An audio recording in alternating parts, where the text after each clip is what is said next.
Hello and welcome to another Spalding Pathfinders video. I am Jack and today I'm going to be taking you through how I paint my B2 Battle Droids. So the first thing I do is I prime them white and I've got the base rim painted black there. So we just do this for everything, try and get an even coat of primer. I like to hold it about 20 to 30 centimeters away from the model and just get an even covering up underneath as well. So the main paint we're going to be using is Lead Belcher from Games Workshop. This will be used all over the model in several layers, and I like to use a flow enhancer for this rather than water, just to get a bit of more of an even consistency with the metallic paint. So we're just going to thin it down a bit and then slap it all over the model. And you can see I'm not being too careful with this, so I'm quite happy to see the primer coming through on the chest of the B2 Battle Droid. This is just to give it a bit of a natural highlight. They're naturally quite shiny, but if it comes out a bit blotchy or it doesn't go on even, as long as it's thin, you can put a second coat on before we go any further. I think I do 2 coats on mine just to get a more even finish, but we'll be ending up with the dry brush later on. So you can see I've just finishing up the model there, and I put a couple of extra coats on the top just to try and darken it down a little bit. So now that they're all done, you get this, and you can see it's not perfect. It's quite blotchy in places, and it's quite uneven on the back. But that doesn't really matter. We're going to tidy this up eventually, and they're all done. You can see they're all different shades of silver there. So we're just going to go on to a null oil wash here, and we're just going to slap it on. So what I like to do with my wash is I like to get a big load on my brush and then move it around from a central point as quickly as possible.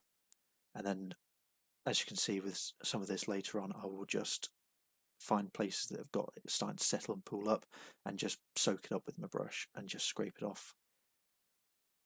So you can see here, I'm going to start scraping it away from the legs and the back and the top. And that's just to keep it a little bit lighter as well, to keep that natural highlight from the primer and the thin lead belcher. So this is what they look like again, not perfect. There are blotches and some pulls have formed on the legs, but we'll tidy that up with the next step. So it's not to worry with that. So what we were looking for with that wash is the the darkening of the recesses around the panels.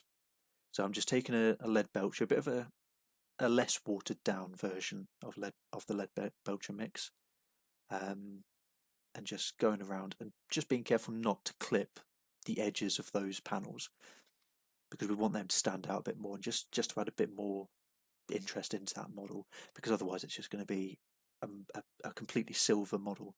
So you can see there already you're starting to get that effect, and this is what it will look like when it's finished.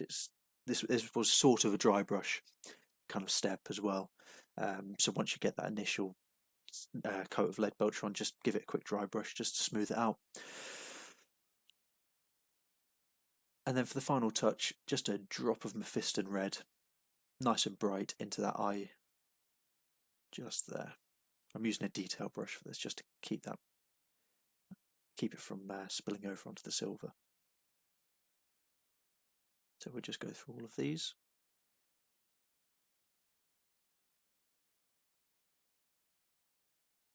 Now the next step that I'm going to be taking you on to is how I customise my B2s. So the theme of the army is around this blue. It's called the Fang from GW. You do not have to use this, obviously. These are tabletop ready as they are, but I like to tie all my models in. So for this one I'm just doing these shoulder pads here.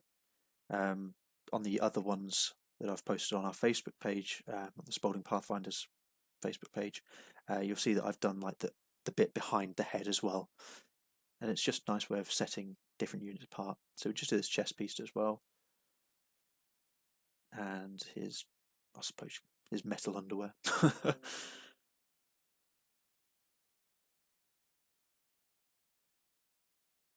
Nicely thinned down and just keeping an even coat. We do the elbow joints as well. It's just picking out bits that you want to stand out, just to make it look a bit more interesting. and also do the bottoms of the legs.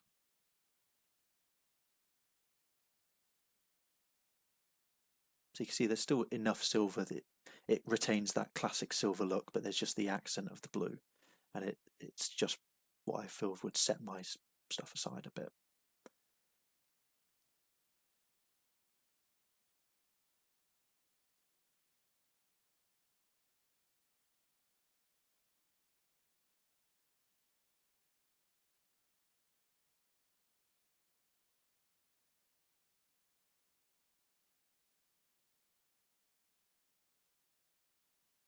And there we have it. That is how I do the B2.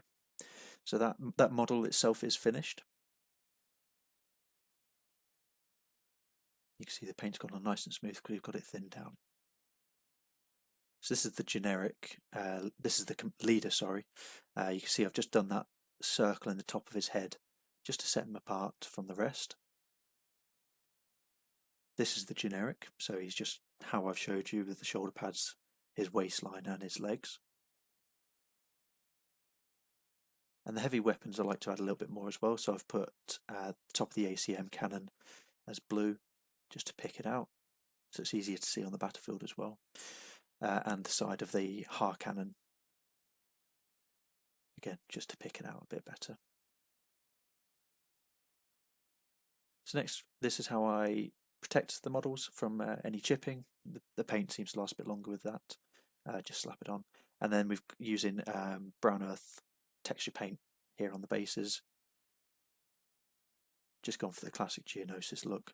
I wanted something quick and easy, and this is the easiest way of doing basing, is just get a paste and slap it on.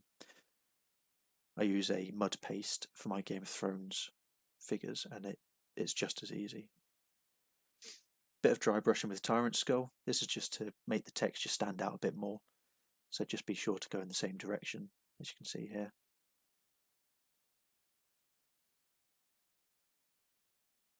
And then we're going to need an equal mix of Lamian Medium, Agrax Earthshade, and Fuegan Orange. Just mix that up in a whirl and then slap it on. Just using a tatty old brush here just to pull it on. This will just settle into all the recesses, and that dry brushed stuff that you've picked out will stand up above this and just make the base look a little bit more interesting than just a bog standard brown and orange. You can take this wash up the legs. I've chosen not to here, just give that dusty, weathered look. I've done that on my previous models. Chose not to here. I wanted them a bit more shiny, a bit fresh off the assembly line.